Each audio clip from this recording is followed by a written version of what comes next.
The NFL dropped its decision, and it landed like a hammer. Brandon Sorsby applied for the supplemental draft, and the league said no. Not maybe, not pending further review, not subject to additional conditions being met. No. The application is rejected, the supplemental draft is not being held, and the reasons the NFL put on the record are considerably more pointed than a simple procedural denial would have required. Not enough time to fully investigate what happened. Sorsby hasn't demonstrated sufficient accountability for his actions. Those are not neutral bureaucratic explanations designed to minimize attention. Those are organizational statements that carry deliberate weight about how the most powerful sports league in the world views this entire situation and the player at the center of it. Now his camp is threatening to fight back. His attorney Jeffrey Kessler, who built his entire career on challenging institutional power in professional sports labor disputes, and has the track record to back up every threat he makes publicly, is signaling that legal action may be coming. That means Brandon Sorsby and his representation are about to consider doing the one thing that almost never ends well for anyone in professional sports: suing the most powerful sports organization in the world before you have played a single professional snap.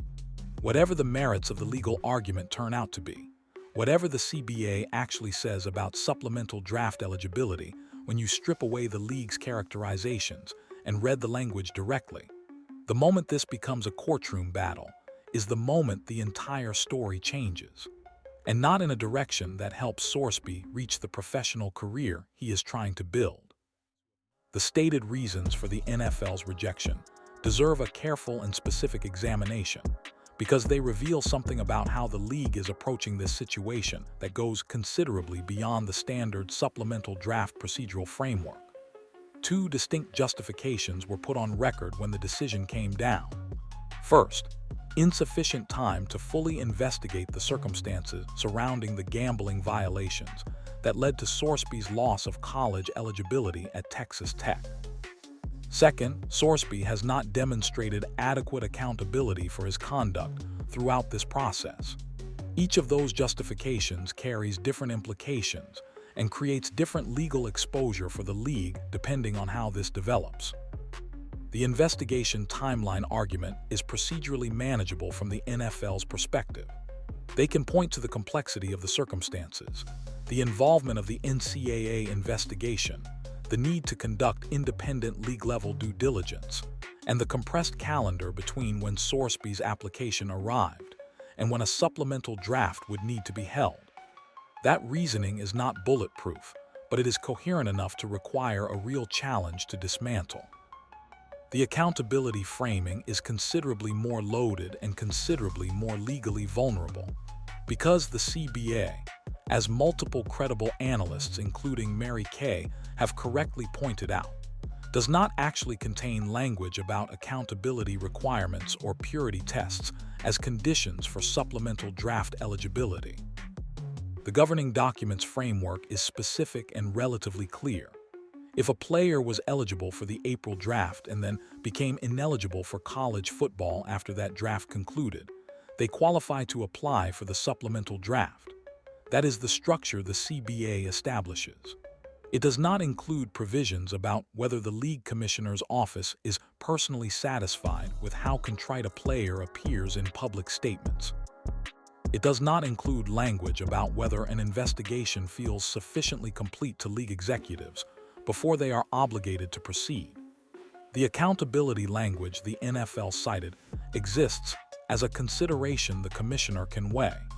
But whether that consideration can override the eligibility framework the CBA establishes is exactly the question that Kessler is going to argue in court if this reaches that stage. Jeffrey Kessler is not a minor figure in professional sports labor law, and he is not someone who makes empty threats about legal challenges when the situation doesn't support them. He has spent decades representing athletes and labor interests against powerful institutional opposition with genuine results. His statement that his office provided everything the NFL requested during the application process and proactively reached out to ask whether anything additional was needed creates a documented record of cooperation that directly contradicts the accountability framing the league used to justify its denial. When a player's legal representation can demonstrate documented good faith compliance with every stated request, and the league still denies the application by citing accountability concerns, that creates the exact kind of record that legal challenges require to establish credibility with courts and arbitrators.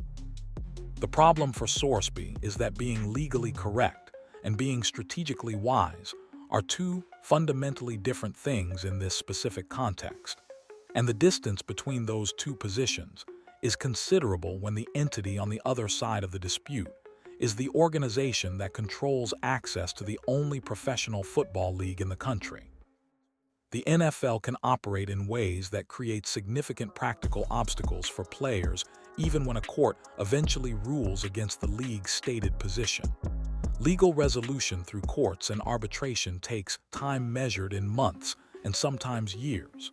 The NFL offseason and training camp operate on a timeline measured in weeks.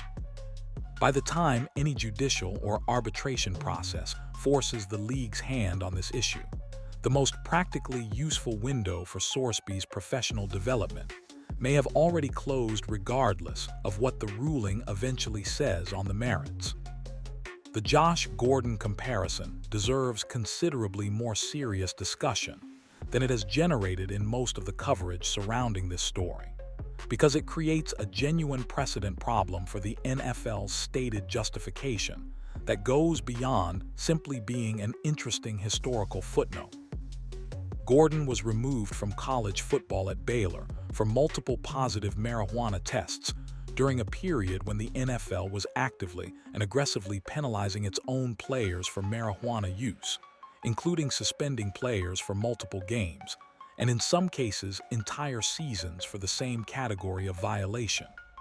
That is a documented pattern of violations, not a single incident, that directly led to Gordon's loss of college eligibility. When Gordon applied for the supplemental draft, the league didn't pause the process to conduct an extended investigation period. They didn't issue public statements citing insufficient time to evaluate the circumstances of his situation. They didn't put out releases about his failure to demonstrate adequate accountability. They ran the supplemental draft process. Gordon was selected in the second round by Cleveland, and his professional career began. Now place Sorsby's situation directly alongside that established precedent and examine the treatment gap honestly. The NFL didn't just treat these two situations differently in degree. They treated them differently in kind. Gordon received the standard process without delay or additional condition. Sorsby received a flat denial with public accountability language that doesn't appear in the governing CBA. Different violation, different circumstances, and a dramatically different institutional response that Kessler's office is going to argue in whatever forum becomes available amounts to specifically targeting one player in a way that breaks from established practice. The specific nature of Sorsby's violation actually complicates the competitive integrity argument that is typically the strongest basis for treating gambling-related misconduct with maximum severity. Sorsby gambled on games involving his former team while he was not actively rostered on that team, while he was redshirting and not playing, which means the most direct form of competitive manipulation that gambling policies are designed to prevent. A player directly influencing the outcome of games he is participating in was not what happened here. That doesn't make the conduct acceptable or eliminate the seriousness of the violation. But it does mean that the specific severity argument the NFL would typically deploy for gambling-related misconduct has some factual complications that make it less than the clean, obvious case it might appear to be from a distance. The 7-year statistical context that Mike Florio raised matters here as well. The last time a player was actually selected in a supplemental draft was 7 years ago. The NFL not holding one this year is not unusual in a general sense. What is unusual? Genuinely and specifically unusual is the explicit denial of an application from a player who appears to meet the technical eligibility criteria, accompanied by public reasoning that doesn't cleanly map to the language of the CBA. The league has previously handled this by simply not holding supplemental drafts when no eligible players applied. They have not previously issued formal denials with public accountability language when an eligible player did apply. That specific choice, to formally deny and publicly explain rather than simply not hold a draft as they typically do, is what creates the legal opening Kessler is clearly planning to pursue. Whether the NFL would rather settle this dispute quietly through back-channel negotiation than litigate it publicly through courts and arbitration is a real strategic calculation happening inside the league office right now. Public litigation creates precedent and generates attention that the league generally prefers to avoid. A settlement that gives Sorsby a path to the 2027 draft while establishing some conditions around his conduct going forward might serve everyone's interests more effectively than a court battle that produces binding precedent about supplemental draft eligibility requirements. That calculation is running simultaneously with Kessler's public signaling, and the outcome of it will shape what the next chapter of this story actually looks like. Colin Cowherd has been arguably the most prominent and consistent national media voice defending Brandon Sorsby's right to a path into professional football throughout this entire situation. He has been sympathetic to the player, willing to extend benefit of the doubt, and generally supportive of the idea that a young person dealing with a documented addiction deserves an opportunity to demonstrate rehabilitation and compete for a roster spot. That specific context is critical for understanding why what Cowherd said in response to the litigation threat carries considerably more weight than the same warning would have coming from someone who was already skeptical or critical of Sorsby's situation from the beginning. Cowherd's message was direct, clear, and delivered without much softening. Suing your potential employer is not smart. The framing was simple, and the logic behind it is straightforward once you understand how the NFL actually operates as an institution. It doesn't matter how technically strong the legal argument is. It doesn't matter what the CBA language says when you strip away the commissioner's characterizations and read it plainly. Taking the entity that controls every single professional football roster in the entire country to court before you have been given a job, before you have any established relationship with the institution, before you have any leverage that comes from demonstrated professional value, is one of the most strategically destructive things an aspiring professional athlete can do to their own future prospects. The league has institutional memory. The league has relationships with every general manager and every coach and every owner and every decision maker who will evaluate Sorsby's situation at every subsequent opportunity. And the league has tools available to make a player who chooses institutional confrontation wait considerably longer for resolution than a player who accepts the current outcome and demonstrates patience and accountability through appropriate channels. G. Bush articulated the same essential warning from a different perspective rooted in understanding the unwritten rules of engagement that govern these situations from the inside. Some people learn those unwritten rules through direct personal experience with the consequences of ignoring them. Some learn them by watching carefully what happens to others who made the choice to challenge institutional power without the leverage required to survive the response. The examples that illustrate the pattern are not obscure or difficult to find. Colin Kaepernick made a personal statement during national anthems and has not taken an NFL snap since that decision, regardless of how the legal settlement surrounding his collusion claim eventually concluded financially. Brian Flores filed a discrimination lawsuit against the NFL and multiple teams he had worked for.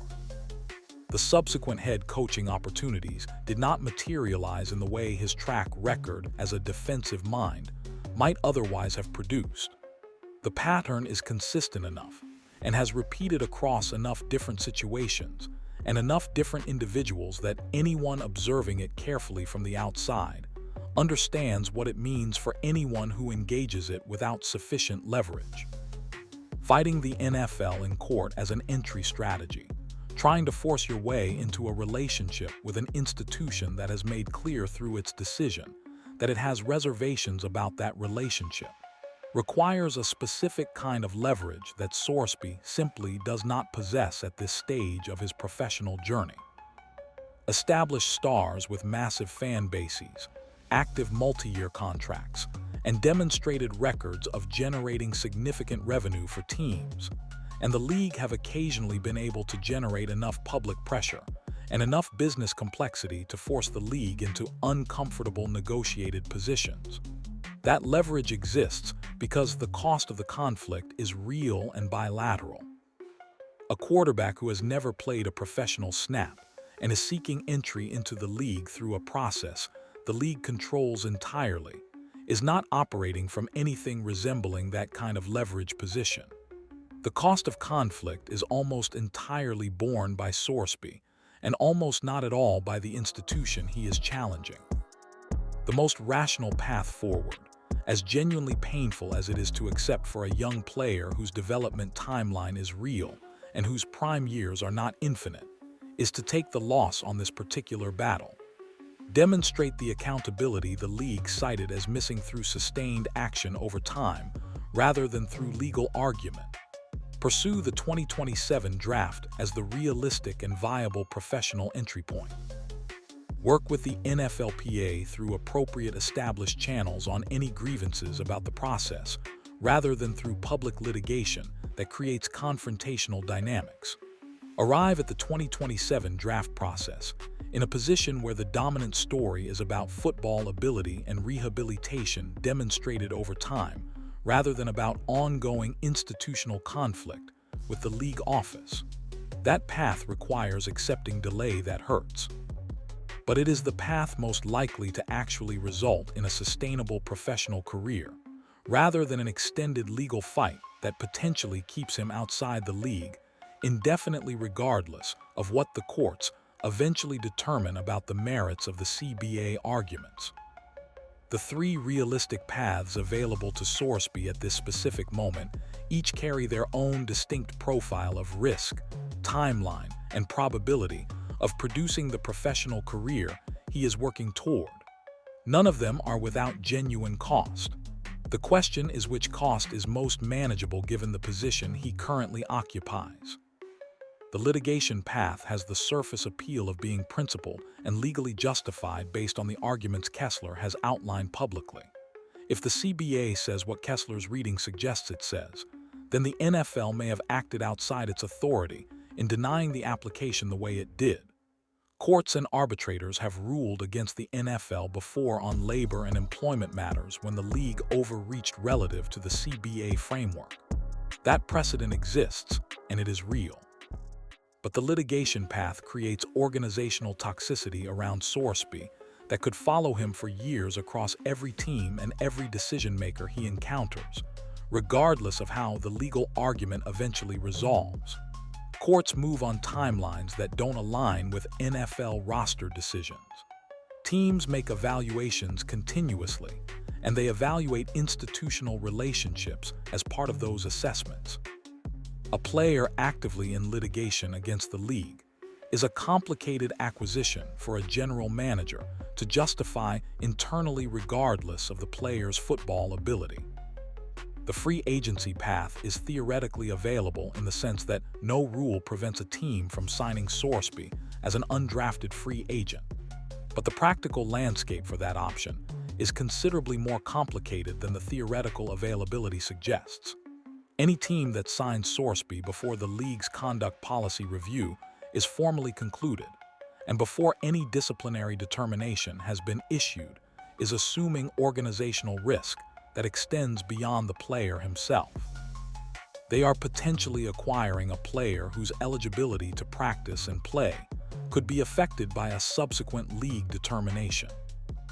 They are making a personnel decision that places them in the middle of an ongoing institutional dispute between the player and the league office.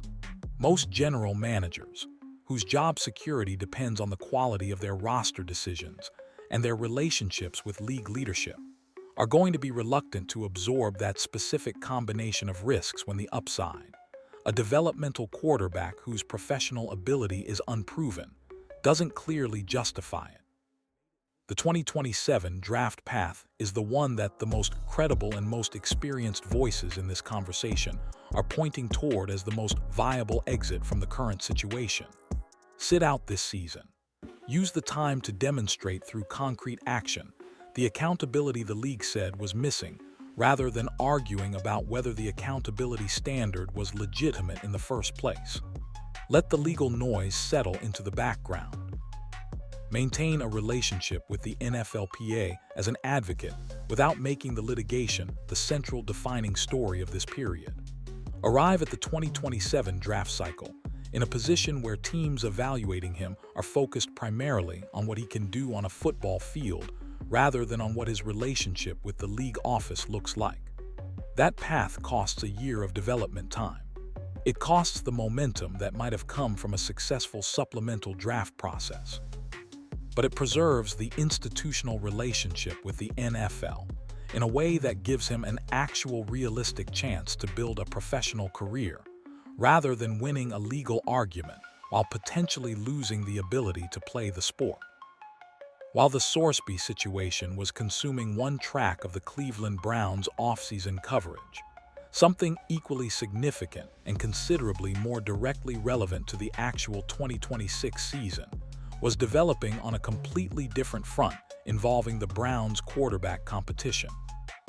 Chad Ochocinco, the former Pro Bowl wide receiver whose connections to current NFL players are well documented, and whose willingness to share what those connections tell him publicly is also well documented, went public with information that generated immediate and sustained attention across every platform covering this situation.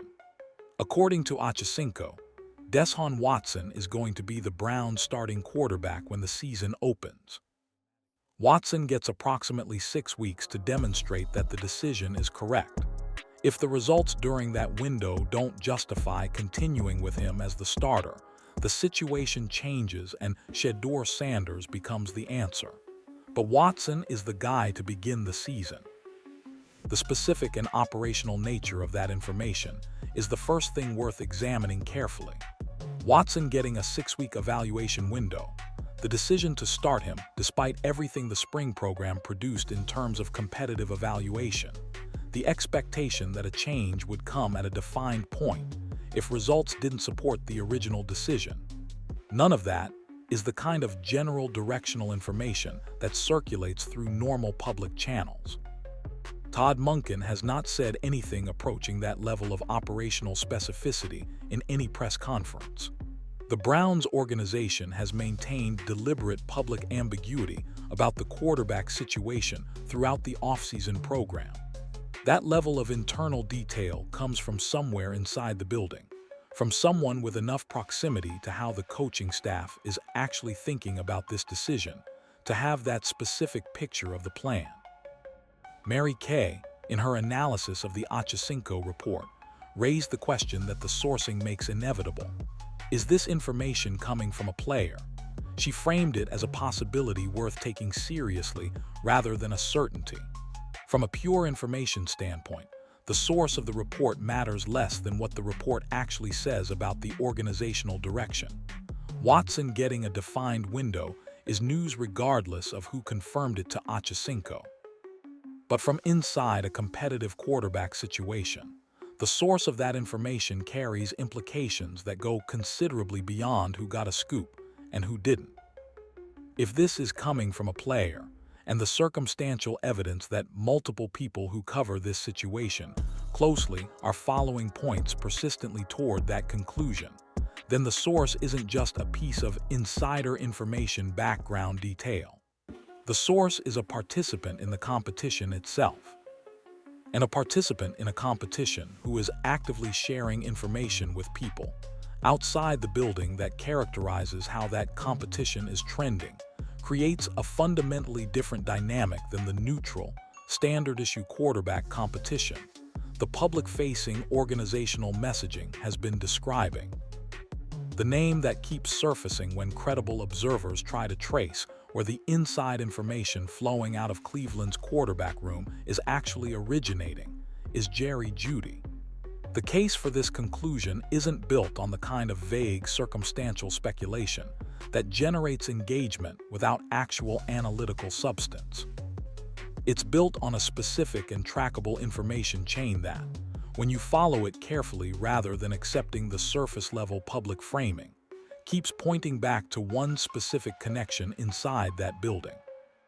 LeSean McCoy, the former Pro Bowl running back whose connections to current players are genuinely extensive and whose willingness to share what those connections tell him is well established, has publicly been identified as having a direct personal relationship with Jeudy. McCoy has commented on this situation with a level of internal specificity that goes beyond what publicly available information would support. Ochocinco's information network, which produced the Watson 6-week window report, has been traced by multiple observers back to connections that run through the same person. When two different credible former players are sharing operationally specific internal information that both trails lead back to the same source, that is not coincidence operating independently across two separate channels. That is one information pipeline producing outputs that appear in two different public voices. Think carefully about what it actually means if Jeudy is the source of that pipeline, not just for the information itself, which represents one layer of the story, but for what it reveals about the environment inside Cleveland's training facility when Shedeur Sanders is competing for the starting quarterback job every day. Quarterback competitions are not decided in a vacuum where only the quarterback's individual performance determines the outcome. They are decided in an environment where the people around the quarterback are critical variables in determining what the evaluation actually shows. The wide receivers running routes for a quarterback during competitive team drills are not passive recipients of whatever the quarterback throws. They are active participants whose behavior shapes what the quarterback's performance looks like to the coaches grading those reps. Completion percentages during practice are not purely a function of quarterback accuracy and decision-making. They are partially a function of whether routes are being run precisely on their designated timing and depth, whether receivers are coming back to balls thrown slightly away from the optimal location, whether effort is being consistently applied on every rep regardless of which quarterback is throwing, and whether the kind of subtle competitive excellence that characterizes a receiver truly invested in a positive outcome for the quarterback he's working with is present in every snap. A wide receiver who is actively communicating to the outside world that Watson is winning the competition, who has established relationships with former players that have received that specific characterization of the competitive situation, is not a neutral participant in that competition. He is a participant whose competitive orientation may be influencing the outcomes he is describing, consciously or otherwise. The argument here, and it is being made by someone who played wide receiver professionally and understands the mental and competitive dynamics of the position from the inside, is direct and specific. A wide receiver who wants a particular quarterback to win is going to perform differently than a wide receiver who is indifferent between the competitors or who prefers the other option. The effort level on routes during periods when the quarterback he prefers isn't throwing matters. The willingness to come back to football that arrives slightly off-target matters differently based on which quarterback threw it. The decisions about when to fully commit to a difficult catch attempt and when to protect the body change based on whether the receiver has maximum competitive investment in the outcome of a given play. None of these are dramatic, obvious, easily documentable choices. They are the kind of subtle aggregate competitive behaviors that accumulate across dozens of reps during a training camp practice and translate into a picture that either supports a quarterback's case with the coaching staff or quietly works against it. And this isn't purely theoretical. The on-field evidence that has been cited in this conversation is not invented for rhetorical purposes. There is documented footage from actual game situations where Jeudy's effort level in route running and his commitment to difficult catches varied in ways that were observable and noted at the time by people watching closely. Situations during games where he didn't come back to the football in ways that would have made a completion possible. Situations where the effort on a contested catch attempt differed from what he demonstrated in similar situations involving different quarterbacks. That evidence was cited when it happened. It was connected to the broader pattern being described here by people whose professional experience gives them the framework to interpret what they were seeing accurately. If Jeudy is the connection between the inside of Cleveland's building and the external reports characterizing Watson as the leader in the competition, then Shedeur is competing in an environment where one of the primary receivers he depends on to perform at his best during the evaluation has a competitive investment in a different outcome. That is not a minor disadvantage that can be overcome through individual excellence alone.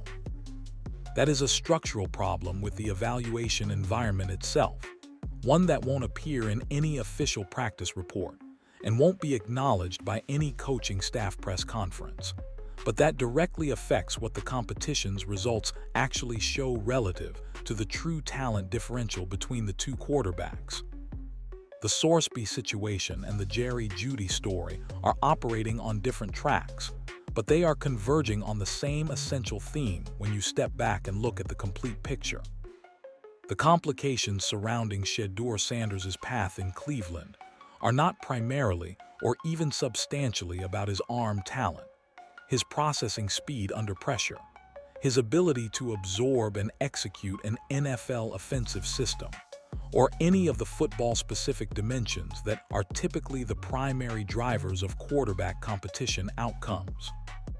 They are about the organizational and interpersonal environment he is competing within, and that environment has been demonstrably and consistently more complicated than any honest assessment of his situation should have required from the organization responsible for creating it. Sorsby's supplemental draft rejection removes one specific noise-generating variable from the Cleveland quarterback room coverage. The weeks of media discussion about whether the Browns would or should pursue a gambling suspended quarterback as a solution to a competition they were not managing cleanly are now over for the immediate term, at least until whatever litigation or process follows the denial generates its own new chapter. The media members who were loudly advocating for that pursuit as a serious organizational option are watching that specific avenue close without having produced any of the outcomes they were projecting. Whatever legal battle follows is a storyline for Sorsby's camp to navigate, not a storyline that directly involves the Browns' competitive decisions for 2026. What remains is the more complicated and more directly consequential question of what happens when training camp opens, and the competition becomes real in conditions that cannot be managed through carefully worded press conferences and controlled practice environments. The inside source dynamic, if the analysis following the information trail is accurate, represents a structural problem with the evaluation framework that statistics and practice reports will never fully reveal. Evaluation environments are not neutral instruments that faithfully capture a quarterback's true ability independent of the context. The evaluation occurs within. They are contexts shaped by every participant in them, and a context where one of the primary pass catchers has something invested in a specific competitive outcome is a context that produces results reflecting that investment as much as it reflects the pure relative performance of the two quarterbacks. Training camp is about to force every question that the spring program's controlled conditions allowed everyone involved to defer without definitive resolution. The pads go on, and the contact becomes real. The scripts that structure spring practices disappear, and the improvisational demands of live competitive football create situations that cannot be fully prepared for or managed in advance. Real competitive evaluation under real competitive conditions with real stakes becomes impossible to manage from a narrative standpoint, the way carefully controlled OTA environments can be managed. Whatever the political dynamics inside that building have been doing quietly throughout the spring, They are about to be forced into the open by a competitive environment that produces results rather than just practice reports. The question is whether those results will reflect the genuine competitive evaluation that both the organization and Shedeur Sanders deserve, or whether they will reflect an environment compromised in ways that the official story being told about this competition has never acknowledged. Based on everything being described by people with inside knowledge and professional experience interpreting what that inside knowledge means, the answer to that question matters more than any individual practice performance or any single depth chart update. Because the competition's outcome is going to shape the entire direction of this franchise for years, and the integrity of the process producing that outcome should matter to everyone who claims to want the Browns to make the right decision for their long-term future.